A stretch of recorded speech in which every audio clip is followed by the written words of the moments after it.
मेरठ कांड की लिखावट की स्याही अभी सूखी भी नहीं थी कि उत्तर प्रदेश में एक और दिल दहला देने वाला मामला सामने आ गया है, जहां पर शादी के 15 दिन बाद ही एक पत्नी ने अपने प्रेमी के साथ मिलकर अपने पति का मर्डर करवाकर सबको चौंका दिया।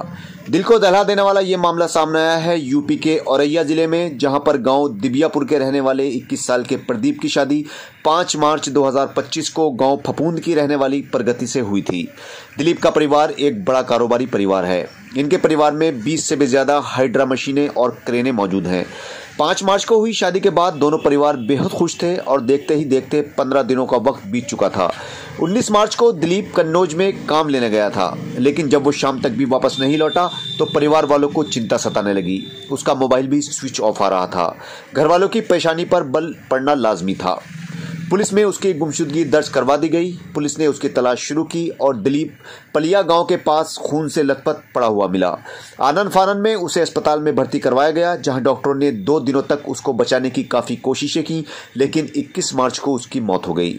उसका पोस्टमार्टम करवाया गया तो उसकी बॉडी पर 9 गहरे जख्म दिखाई दिए, जो किसी धारदार हथियार से किए गए थे, और इसके बाद 315 बोर के तमंचे से उसके सिर के पीछे गोली मारी गई थी। ये साफ साफ मर्डर था। अब पुलिस को इसका खुलासा करना था, लेकिन पुलिस के हाथ बिल्कुल खाली थे। पुलिस ने अपनी छानबीन तेज कर दी। छानबीन के दौरान पुलिस ने दिलीप की पत्नी प्रगति के मोबाइल की फ़ोन की कॉल डिटेल्स निकलवाई तो एक चौंकाने वाली बात सामने आई। प्रगति ने एक ही मोबाइल नंबर पर कई घंटे बात कर रखी थी। पुलिस ने इस नंबर का पता लगाया तो पता चला कि यह नंबर किसी अनुराग के नाम पर रजिस्टर्ड है।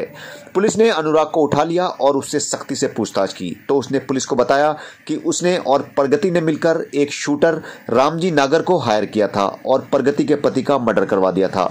उसने बताया कि वो और प्रगति एक दूसरे से प्यार करते थे और शादी करना चाहते थे, लेकिन प्रगति के परिवार वालों ने जबरदस्ती उसकी शादी दिलीप के साथ कर दी।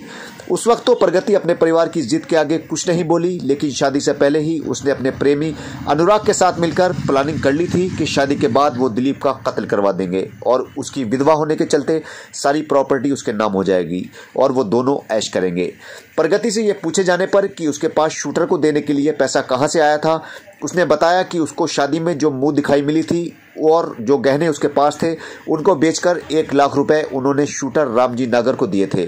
एसपी अभिजीत ने बताया कि दुल्हन ने शादी से पहले ही अपने प्रेमी के साथ मिलकर अपने पति की हत्या का प्लान तैयार कर लिया था ताकि वो उसकी करोड़ों की प्रॉपर्टी पर कब्जा कर सके।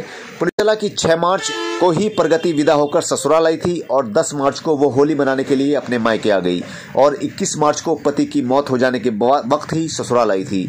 इस दौरान परिवार के किसी भी शख्स को इस औरत पर शक नहीं हुआ। कोई सोच भी नहीं सकता था कि प्रगति इस तरह से अपने पति का मर्डर करवा देगी। प्रगति की बड़ी बहन पारुल की शादी भी दिलीप के बड़े भाई संदीप के साथ हुई थी और पारुल काफी खुश थी। यही सोचकर उसके घर वालों ने प्रगति की शादी संदीप के छोटे भाई दिलीप के साथ करवा दी थी कि दोनों बहनें एक ही घर में आ जाएंगी, लेकिन प्रगति के दिमाग में कुछ और चल रहा था जिसको उसने अंजाम दे डाला। पुलिस ने प्रगति, उसके प्रेमी अनुराग और शूटर रामजी नागर को जेल भेज दिया है।